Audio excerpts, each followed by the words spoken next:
Our first featured article comes from Joseph Thomas titled, "What's Really Behind Anti-China Protests in Vietnam?"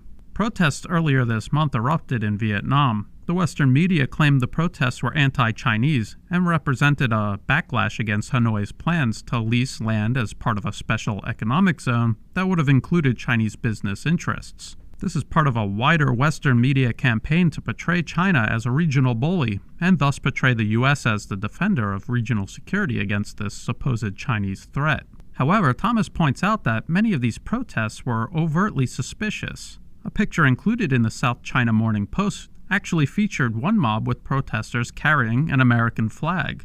Other articles from across the Western media cite known U.S.-funded agitators posing as opposition in Vietnam, drawn from networks that include the remnants of the failed French U.S.-backed so-called Republic of Vietnam, also known as South Vietnam.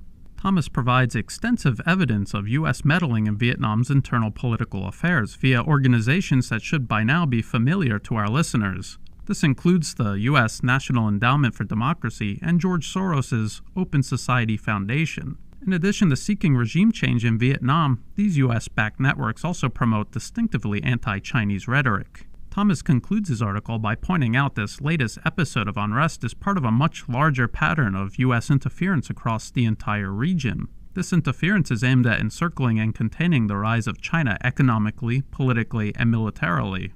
By foiling attempts by China to establish friendly political and economic ties with neighboring Asian states, and by fostering hostility among populations against China, the U.S. hopes to cost China economic development and, at the same time, incur steep defense spending by Beijing to defend against potentially hostile neighbors. Thomas warns that similar U.S. interference is taking place all across Southeast Asia. Opposition groups in Thailand and Cambodia are also backed by the U.S. in the hopes of establishing anti-Beijing regimes. Myanmar's current government was installed with U.S. assistance and had immediately canceled projects with China upon coming to office.